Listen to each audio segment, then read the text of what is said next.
नोएडा के सेक्टर 81 में भव्य समारोह आयोजित हुआ, जहां मुख्यमंत्री योगी आदित्यनाथ ने एयरक्राफ्ट इंजन और डिफेंस एरोस्पेस टेस्ट फैसिलिटी का उद्घाटन किया। इस मौके पर सीएम ने कहा कि इस तरह की परियोजनाएं आत्मनिर्भर भारत अभियान को मजबूती देने के साथ साथ प्रदेश को डिफेंस हब बनाने की दिशा में मील का पत्थर साबित होगी। पहले से बहुत समृद्ध रहा है और खासतौर पर उत्तर प्रदेश में पहले से ही 9 ऑर्डिनेंस फैक्ट्रीज पहले से यहां पर कार्यरत हैं। आज भी वे सफलतापूर्वक रक्षा उत्पादन के लिए अपना कार्य कर रही हैं और डिफेंस पीएसयूज भी यूपी के अंदर 4 पहले से मौजूद हैं, जो बहुत सफलतापूर्वक रक्षा क्षेत्र में अपनी भूमिका का निर्वहन कर रहे हैं।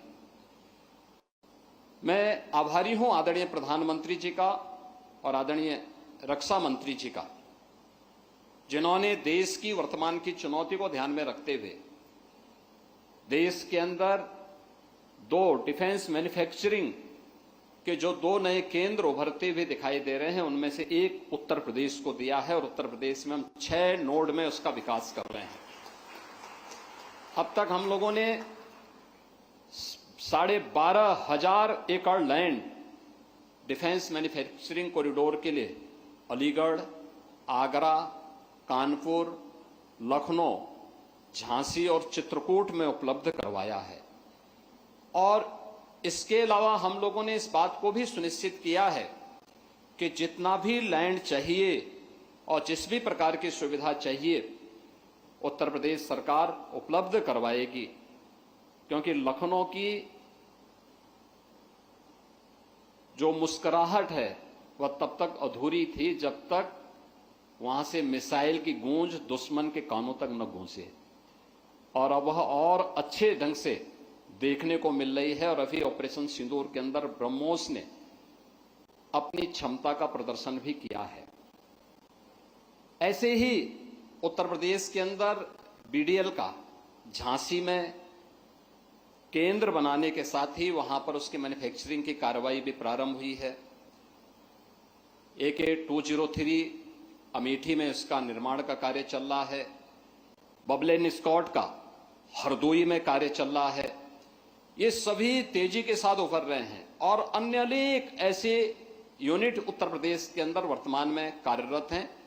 और मेरा विश्वास है कि आज यहां पर जिस नए कार्य को लेकर के aircraft engine and defence aerospace test facility के जिस सेंटर का आज हम यहां पर माननीय रक्षा मंत्री जी ने यहां पर अभी उद्घाटन किया है, हम लोगों ने देखा है कि उसके टेस्टिंग फैसिलिटी को किस रूप में हम आगे बढ़ा सकते हैं, जिसके लिए हमें दुनिया पर निर्भर रहना पड़ता था।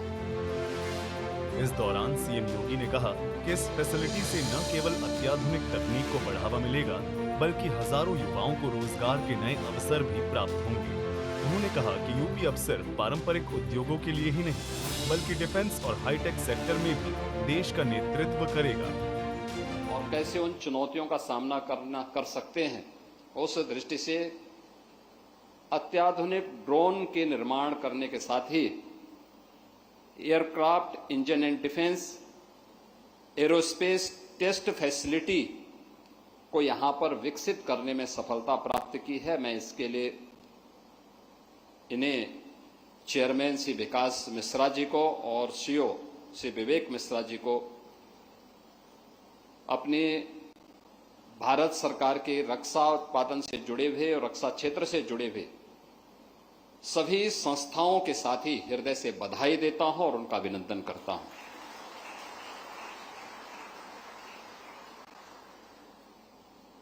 आपने देखा होगा अभी हाल ही में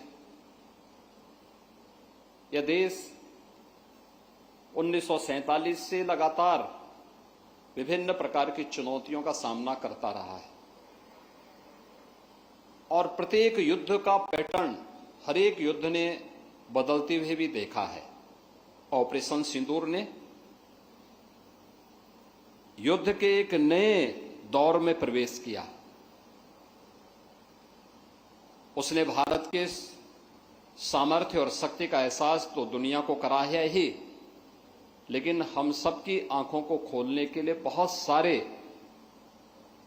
ऐसे अवसर और ऐसे मौके भी हम लोगों को दिए हैं जो हमें भविष्य की चुनौतियों से जूझने और उनका सामना करने के लिए एक नई प्रेरणा भी प्रदान कर चुके हैं।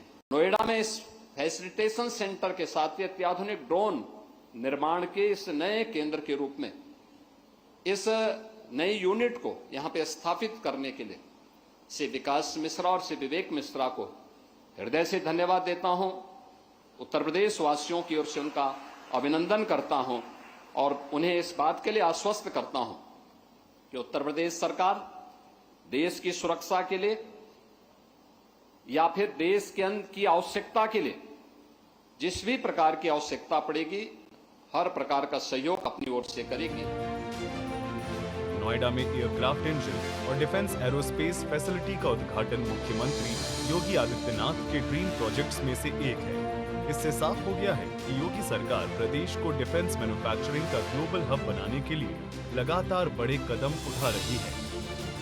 ब्यूरो रिपोर्ट, सूर्या समाचार।